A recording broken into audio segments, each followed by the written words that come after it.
It was an amazing effort in Vietnam. The Navy unleashed Operation Rolling Thunder and deployed a brand new unit, the Navy SEALs, to tear up Mekong River Delta. No problem with Vietnam. We stopped fighting to win. We would have won easy. We would have won Afghanistan easily, would have won every war easy. But we got politically correct. Let's take it easy. We're not politically correct anymore. Just so you understand. We win now. We win. We don't want to be politically correct anymore, and history will never forget that.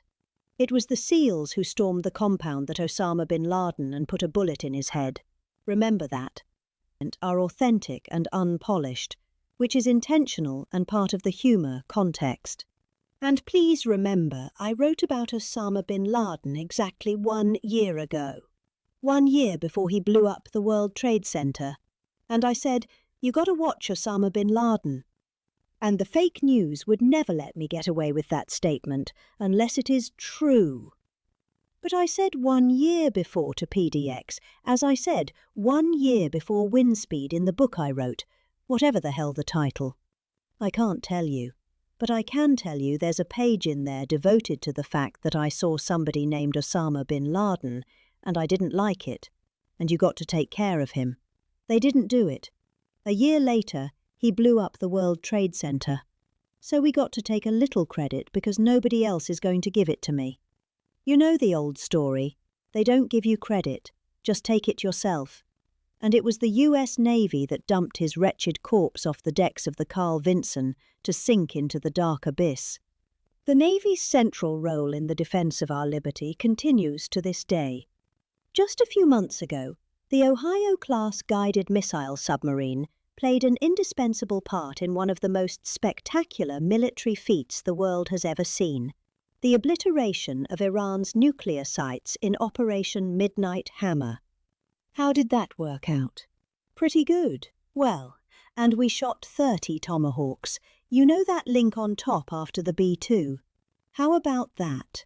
The B-2s, what they did.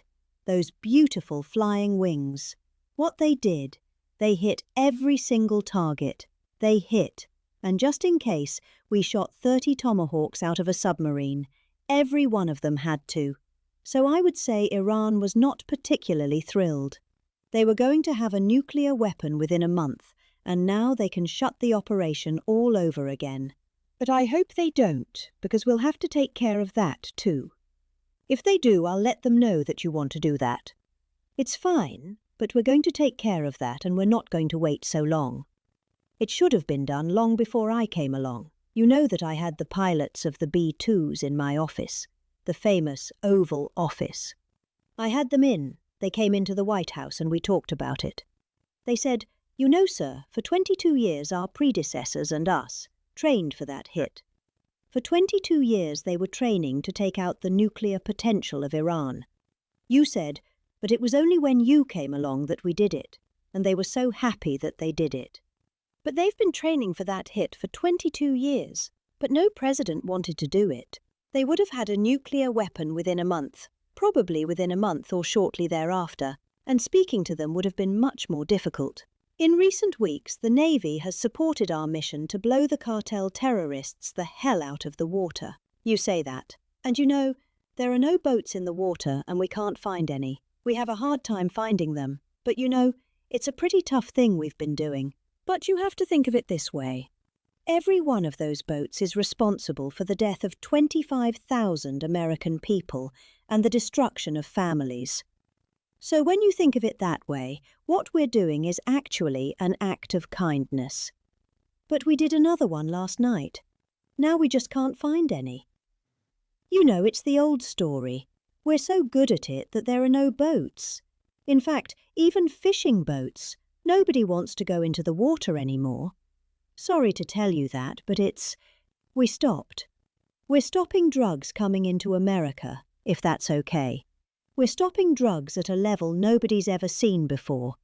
Last year, we lost, I believe, 300,000 people. And that's not talking about the destruction to families. Every one of those families has been destroyed because the son, daughter, even mothers and fathers are destroyed by the fentanyl pouring in and drugs pouring in. Well, they're not coming in by sea anymore, so now we'll have to start looking about the land, because they'll be forced to go by land. And let me tell you right now, that's not going to work out well for them either. And it was the Truman Carrier strike group that unleashed American fury on the Houthi terrorists in the Red Sea. And as you know, they settled. But they settled because they made the statement to us. We've never been hit like that ever before. And earlier this year conducted the single largest airstrike from an American carrier in history. That was the largest ever. I want to express my personal thanks to every single sailor who contributed to these phenomenal victories. We only know victory. We're only going to know victory. We don't want to know the other word. We want to know victory. We're going to have great victories in the years to come. But at least for almost 3.5 years, we're going to have great victories. I want to thank a group of women from North Carolina. Look at these guys. Will you stand up, please? These beautiful women have followed me. This is number 151. You could call it a rally. This is sort of a rally. Let's face it, this is a rally. This is a speech of love. We all love our country, but that group is from North Carolina. They're up to about 151 visits. Have a whole group of them. I never see their husbands. I don't know what's going on with their husbands. I assume, do they still love you, their husbands? Yes? Good. But I want to thank you. 151. They've been following me since 2016, and you look even better now than you did then. Yes, I really grew up. They love our country. They like Trump. But you know what they really do? They love our country. And we have the right policy, right? We have policy. We don't want crime.